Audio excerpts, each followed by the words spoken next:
요즘 계속해서 여호수아서 말씀을 보고 있습니다.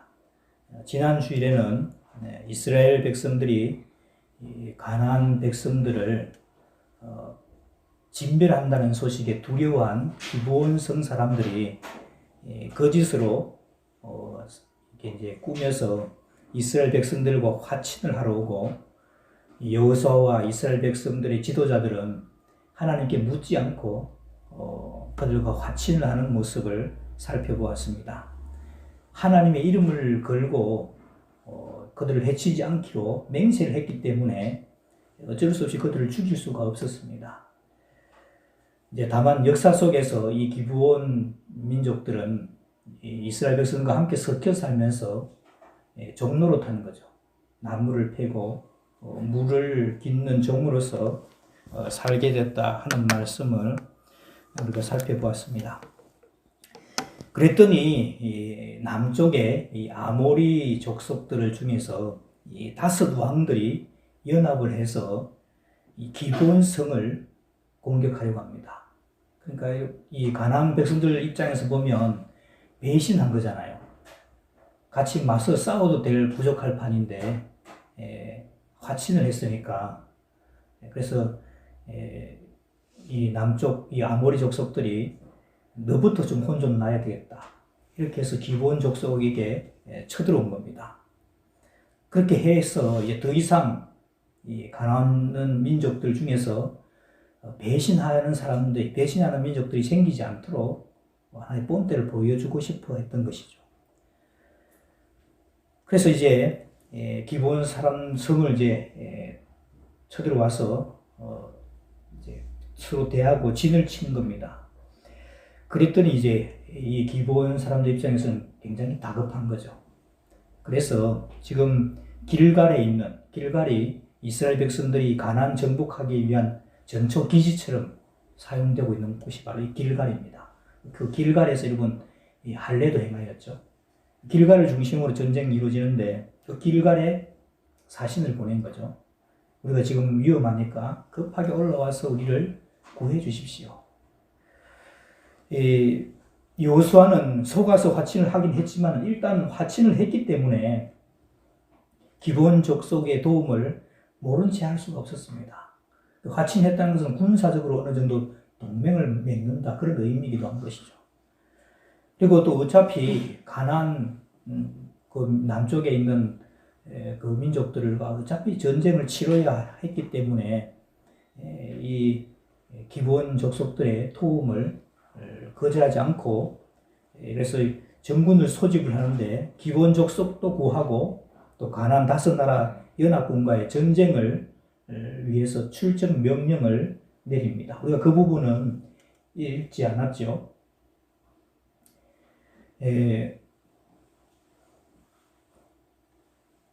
그 여호수아는 전군을 지휘해서 이제 밤에 갑니다. 오늘 말씀에 보시면 그런 내용이 나오죠. 어둠을 틈타서 이스라엘 전복 전쟁의 전초기지 같은 그 길갈에서 기브온까지 거리가 한 30에서 40km 정도 됩니다. 그러면 한 100리? 여기서 어느 정도 될까요? 어쨌거나 그렇게 먼 거리는 아니죠. 그리고 기브온은 해발 한 1800m 정도 위치한 곳에 있기 때문에 결코 쉬운 행군은 아니었을 것입니다. 밤새 행군한 이스라엘군은 피로에 지쳤고 앞에는 막강한 연합군들이 기다리고 있었습니다. 그런데 이 여호수아는 결코 망설이지 않았습니다. 치밀하고도 일사불란하게 움직여서 적의 허를 찌르는 기습을 감행했습니다. 여호수아는 어떤 상황에 처하든지 결코 대충 하는 법이 없는 열정의 지도자라는 것을 다시 확인할 수가 있습니다. 주어진 일에 열심히 매진하는 리더에게 하나님은 침묵하지 않으셨습니다. 하나님께서 그의 길을 인도하시죠. 행군하는 여호수아에게 하나님의 음성이 들렸습니다. 두려워하지 말라. 내가 그들을 네 손에 붙였으니 그들 중에 한 사람도 너를 당하지 못할 것이다. 우리 8절 말씀, 우리 아까 읽어봤지만 8절 말씀 우리 같이 다시 한번 읽어볼까요? 8절 시작. 그때 여호와께서 여호수아에게 이르시되 그들을 두려워하지 말라. 내가 그들을 내 손에 넘겨주었으니 그들 중에서 한 사람도 너를 당할 자 없으리라 하신지라. 여기서 이제 붙였다는 말은 네 손에 붙였다 이렇게 되는데, 붙였다는 말은 배달을 해서 네 품에 안겼다 그런 뜻입니다. 이미 하나님께서 승리를 보장해 줬으니 너는 가서 취하기만 하면 된다는 것입니다. 약속의 땅에 들어가기 전에 긴장하고 있던 이 새 지도자 여호수아에게 하나님께서는 두려워하지 말라, 그러면서 내가 너와 함께 하겠다고 약속해 주셨습니다. 우리가 이런 두려워하는 이유는 문제가 어려서기보다는 전능하신 하나님께서 내 편이라는 확신, 또 그 하나님께서 나와 함께 하신다는 확신이 없기 때문에 두려운 것이죠.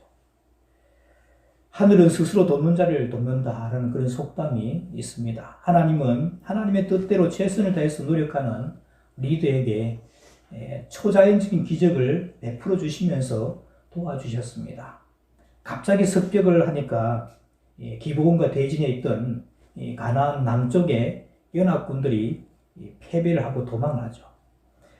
하나님께서는 도망가는 원주민들을 위해 우박이 떨어지게 하셨습니다. 11절 말씀도 같이 볼까요? 11절 말씀 시작.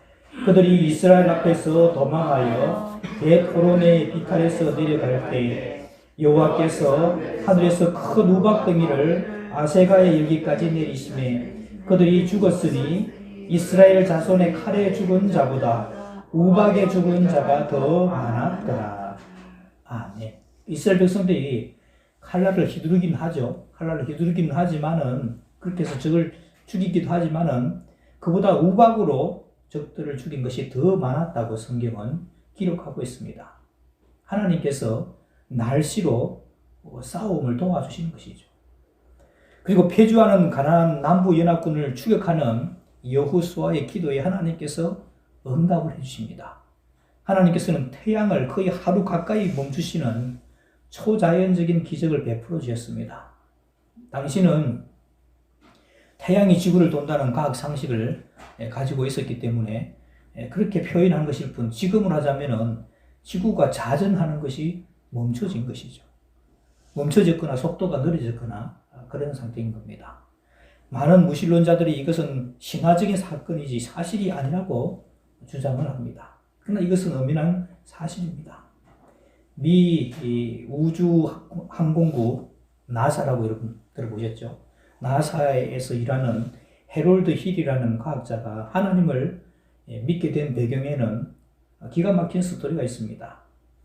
나사는 슈퍼컴퓨터가 우주 전체의 시간으로 수백만 년의 지구 역사를 추적해 나가는데, 희한하게도 시간이 사라져버린 것이 두 번 있는 것을 발견합니다. 한 번은 23시간 20분, 그리고 또 한 번은 40분 정도의 시간이 역사 속에서 사라져버린 겁니다. 시간이 사라졌다는 것은 지구가 자전을 멈췄거나 감속했다는 얘기죠. 도저히 여기에 대한 해답을 찾을 수가 없어서 모두들 고개만 갸우뚱거리면서 미스터리로 남겨뒀다고 합니다. 그런데 이 해롤드 힐이라는 사람이 우연히 성경책을 읽다가 오늘 우리가 읽은 여호수아서 10장 12절 13절 말씀에서 그만 온몸이 얼어붙고 말았습니다. 바로 지구가 거의 하루 가까이 자전을 멈춘 사건이 기록되어 있었던 것입니다. 그럼 곧바로 여호수아의 가나안 남부 전쟁에 일어났던 연대를 찾아서 슈퍼컴퓨터가 잡아낸 사라진 시간의 타이밍과 맞춰 봤습니다. 그랬더니 기가 막힐 정도로 거의 일치했습니다. 그 순간 무지했던 이 무신자였던 이 해롤드 힐은 바닥에 엎드러지면서 고백했다고 합니다. 나의 하나님, 당신은 정말 계셨군요. 그때부터 그는 크리스찬이 되었다고 합니다. 성경에는 이 외에도 여러분 히스기야 시대 때 해 그림자가 10도 뒤로 물러가서 히스기야의 병이 나을 것이라는 징조를 약속으로 보여주시기도 했죠. 그것을 환산해 보면 40분 정도가 된다고 합니다. 그래서 오늘 이 사건을 두고 여호와께서 사람의 기도 소리를 들으신 것은 전에도 없었고 후에도 없었다고 그렇게 기록하고 있습니다. 우리 14절 말씀도 우리 같이 읽어볼까요? 14절 말씀 시작. 여호와께서 사람의 목소리를 들으신 이 같은 날은 전에도 없었고 후에도 없었나니 이는 여호와께서 이스라엘을 위하여 싸우셨음이니라. 아멘. 하나님께서 지구의 자전을 멈추시면서 이스라엘의 승리를 이룰 수 있도록 도와주셨습니다. 여호수아가 하나님께 태양을 멈추어 달라고까지 하면서 계속 도망가는 적을 추격하고 싸운 것은 전투에서는 이런 타이밍이 중요한 거잖아요. 이기고 있는 전세가 밤이 되어서 더 이상 공격하지 못하게 되면은 피했던 사람들이 성 안으로 도망가서 전열을 다시 가다듬어 반격해 올 수도 있는 것이었습니다. 그래서 하나님도 해가 지지 않도록 자연 질서까지 조정하면서 이스라엘이 이길 수 있도록 도와주셨습니다. 그래서 여러분, 태양아 너는 기본 위에 머무르고, 거기서 전쟁이 일어났잖아요. 거기 근처에서. 그러니까 태양이 계속 머무르니까 낮이 계속 되는 거죠. 그리고 밤은 이제 다른 그 아얄론 골짜기 한 반대쯤 골짜기 여러분 어떨 때 보면은 해가 지려고 하기 전에 달이 보일 경우도 들어있죠. 그런 것처럼 같이 이제 해와 달이 같이 보이는데 그렇게 해서 거의 하루 가까이 동안 지속되었다는 것입니다.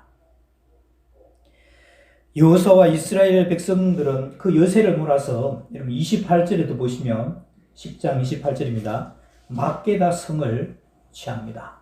그리고 29절에는 림나성, 그리고 31절에는 라기스성, 또 34절에는 에글론성, 그리고 36절에는 헤브론성, 38절에는 드빌성을 이렇게 점령을 합니다.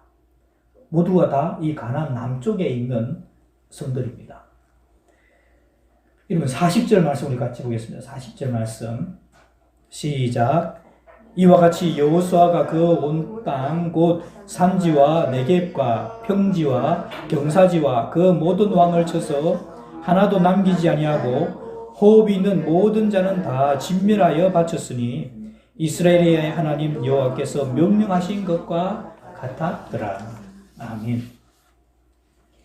그러니까 여러분 가나안 땅 그 남부 지역을 한꺼번에 쓸어서 이겼던 것입니다.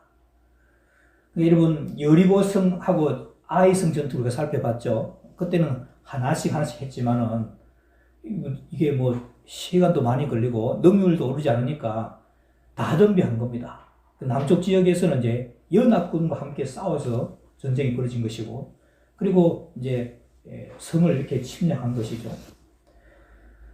근데 우리가 읽지 말아야 할 것이 42절 말씀입니다. 우리 이것도 같이 보겠습니다. 42절 말씀 시작.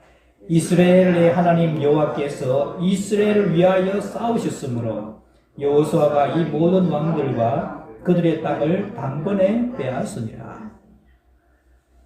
여기 성경의 표현을 주의해서 봐야 됩니다. 이스라엘의 하나님 여호와께서 이스라엘을 위하여 싸우셨으므로 여호수아가 이 모든 왕들과 그들의 땅을 단번에 빼앗았다. 누가 싸웠어요? 하나님께서 싸우셨기에 승리가 가능했음을 말씀하고 있습니다. 이스라엘 백성들이 가나안 전쟁을 치르는 모습은 우리나라 6.25 전쟁 인천 상륙작전하고 비슷하다고 보면 됩니다. 그러니까 여러분들 주보사의 간지 뒷면에 보시면 성경 공부 뒷면에 지도가 나와 있죠. 거기 보시면 제일 첫 번째 전투가 여리고성 전투, 아이성 전투입니다. 그게 이른 중부지방 전투예요. 우리나라 인천 상륙 작전 있고 나서 인천을 수복하고 바로 서울을 다시 되찾죠. 그리고 남쪽으로 치고 내려갑니다. 그리고 남쪽이 어느 정도 되면 북쪽으로 치고 올라가서 그렇게 하죠. 역시 여기 이 가나안 땅을 정복할 때도 똑같은 그런 방식으로 칩니다. 그래서 가나안 중부지방 전투가 여리고성 전투, 아이성 전투, 그리고 남쪽 지방의 전투가 오늘 우리가 10장에서 살펴본 말씀입니다. 그래서 연합군대를 쳐부수고 그리고 여러 성을 점령한 것이죠. 그리고 그 다음 전투가 북쪽 지방 전투입니다. 북쪽 지방 전투도 역시 연합군하고 싸웁니다. 그래서 가나안 족속들이 연합군으로 모이는데 여러분 그 말씀은 성경 여호수아서 11장 1절에서 5절에 나옵니다. 그거 한번 볼까요? 여호수아서 11장 1절에서 5절 말씀. 한 절씩 교독하고 5절 같이 봅니다. 하솔 왕 야빈이 이 소식을 듣고 마돈 왕 요밥과 시므론 왕 악삽 왕과 및 북쪽 사자 남쪽 아라와 동쪽과 서쪽 왕들과 동쪽과 서쪽의 가나안 족속과 아모리 족속과 헷 족속과 브리스 족속과 산지의 여부스 족속과 미스바 땅 헤르몬 산 아래 히리 족속에게 사람을 보내매 그들이 그 온 들을 넘어왔으니 백성이나 해변에 사는 모래 같고 말과 근거도 심하였으며 이 왕들이 모두 모여 나와서 이스라엘과 싸우려고 메론 물가에 함께 진쳤더라. 이게 이런 그 유명한 메론 물가 전투입니다. 해변에 수많은 모래 같은 병사들이 모여있고 또 병거도 많은 모습을 봤다는 겁니다. 그러니까 여호수아가 좀 두려웠겠죠. 그러니까 또 하나님께서 여호수아에게 나타나셔서 말씀을 하시죠. 두려워하지 말라. 그렇게 격려를 하시면서 내일 이맘때에 그들을 이스라엘 앞에 넘겨주겠다. 그렇게 약속합니다. 물론 이 전쟁에서 여호수아와 이스라엘 백성들이 승리합니다. 우리 8절도 같이 읽어보겠습니다. 11장 8절 시작. 여호와께서 그들을 이스라엘 손에 넘겨주셨기 때문에 그들을 격파하고 큰 시돈과 리스로봇 마임까지 추격하고 동쪽으로는 미스바 골짜기 추격하여 한 사람도 남기지 아니하고 쳐 죽이고. 여기서도 여호와께서 그들을 이스라엘 손에 넘겨주셨기 때문에 그들을 격파했다고 기록하고 있습니다. 그러니까 여러분, 전쟁은 이스라엘 백성들이 하고 있지만은 전쟁에 이기고 지는 것은 누구의 손에 달려있다고요? 여호와의 손에 달려있다는 것입니다. 또 한 가지 우리가 계속 반복되는 말씀이 9절 말씀인데 9절 말씀에 보시면 11장 9절 여호수아가 여호와께서 자기에게 명령하신 대로 행하여 여호수아가 여호와께서 자기에게 명령하신 대로 행하여 12절 끝부분에도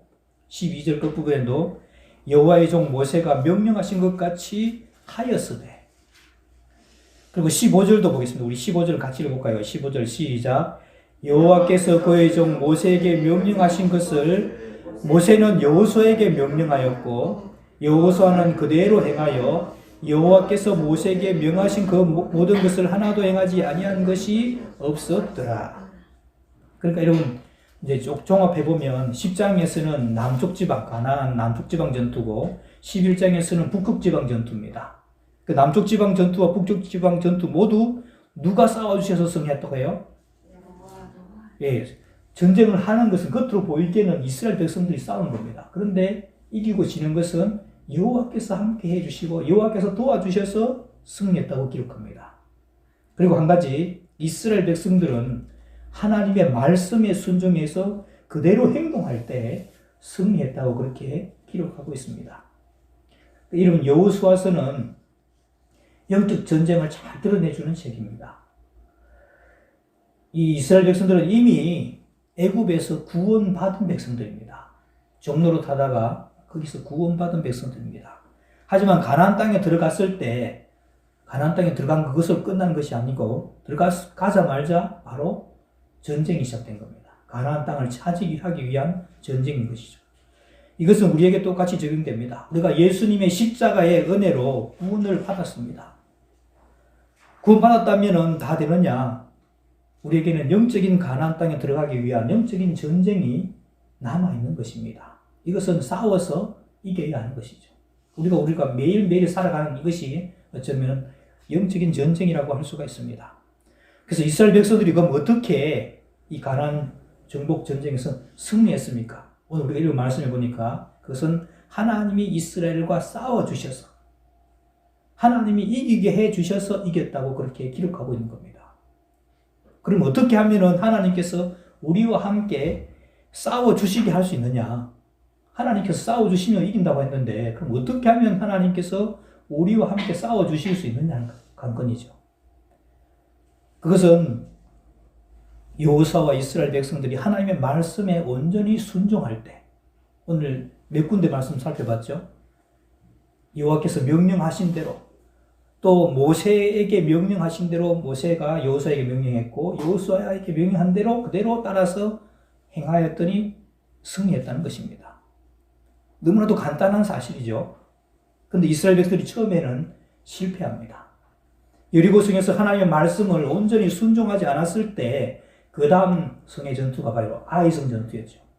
하나님 말씀에 순종하면 이길 것이라고 했는데 그들은 순종하지 않았더니 아이성 전투에서는 바로 실패하고 말합니다. 예수님도 신약에서 비슷한 말씀을 하십니다. 요한복음 15장 7절에 한번 찾아볼까요? 요한복음 15장 7절 말씀. 요한복음 15장 7절. 요한복음 15장 7절. 중요한 말씀이라서 찾아서 보겠습니다. 요한복음 15장 7절 말씀. 신약성경 173면 같이 볼까요? 시작. 너희가 내 안에 거하고 내 말이 너희 안에 거하면 무엇이든지 원하는 대로 구하라. 그리하면 이루리라. 너희가 내 안에 거하고 내 말이 너희 안에 거하면 무엇이든지 원하는 대로 구하라. 그리하면 이루리라. 구약에도 똑같죠. 구약에 하나님의 말씀대로 순종했더니 이스라엘 백성들이 승리했다는 겁니다. 그리고 기도하는 것도 응답이 됐다는 것이죠. 여호수아와 이스라엘 백성들이 하나님의 말씀대로 행하고 그분의 뜻을 실천하려고 했을 때 태양을 보고 멈추라고 기도한 거에 명령한 겁니다. 그랬더니 하나님께서 그게 이루어지게 하셨습니다. 전쟁에 승리하는 비결 또는 기도에 응답받는 비결이 뭐냐? 우리가 하나님의 말씀을 지켜 행하고 그분의 뜻대로 구하는 것입니다. 그러면 하나님께서 반드시 응답하신다고 말씀하고 있습니다. 얼마만큼? 태양이 멈출 만큼. 말씀을 정리합니다. 이스라엘 백성들이 가나안 땅을 정복해 가는 과정을 우리가 쭉 살펴보고 있습니다. 오늘은 가나안 남부 전투하고 가나안 북부 전투 두 가지를 살펴보았습니다. 이스라엘 백성들과 가나안 연합군과의 전쟁이었습니다. 거기서 이스라엘 백성들이 승리를 거두었습니다. 승리한 이유는 여호와께서 전쟁에 관여하셨기 때문입니다. 여호와께서 싸워도 주셨고 또 여러 가지 천둥을 막 치든지 또 우박을 던지셨든지 해서 도와주셨기 때문입니다. 그럼 어떻게 하면 하나님의 도우심을 받을 수 있느냐? 바로 하나님의 말씀에 순종할 때입니다. 그러면서 그분의 뜻대로 구하는 것이죠. 그러면 응답하시는 겁니다. 너무 간단하죠. 우리가 하나님의 말씀 안에 거하고 그분의 뜻대로 구하라. 이건 진리라는 게 어려운 게 아닙니다. 우리가 실천을 못해서 그렇지 어려운 게 아니죠. 이스라엘 백성들 그대로 실천했더니 태양이 멈출 만큼의 그런 기도에 응답이 있었다는 것이죠. 우리가 부족하지만 하나님의 말씀에 순종하려고 애쓸 때 하나님께서는 우리가 드리는 기도에 응답하고 싶어 하신 겁니다. 이런 부모가 자녀들이 기도하는 것, 구하는 것, 이런 거 안 해주고 싶은 부모가 누가 있겠어요? 다 해주고 싶어 하죠. 말만 해라, 내가 들어줄게. 이런 마음들이 있을 것입니다. 하나님도 그런 마음입니다. 그럼 어떨 때 우리의 기도를 들어주시느냐? 부모의 말씀을 잘 들을 때, 그리고 그 부모가 원하는 걸 기도할 때, 당연히 안 그래도 들어줄 판인데 부모가 원하는 걸 구하는데 왜 안 들어주겠습니까? 오늘 성경에서는 태양을 멈추게 할 만큼 응답하셨습니다. 우리 역시 하나님의 말씀 안에 거하고 말씀에 순종해서 그분의 뜻대로 구하고 응답받는 삶 되시기를 주님의 이름으로 축원합니다.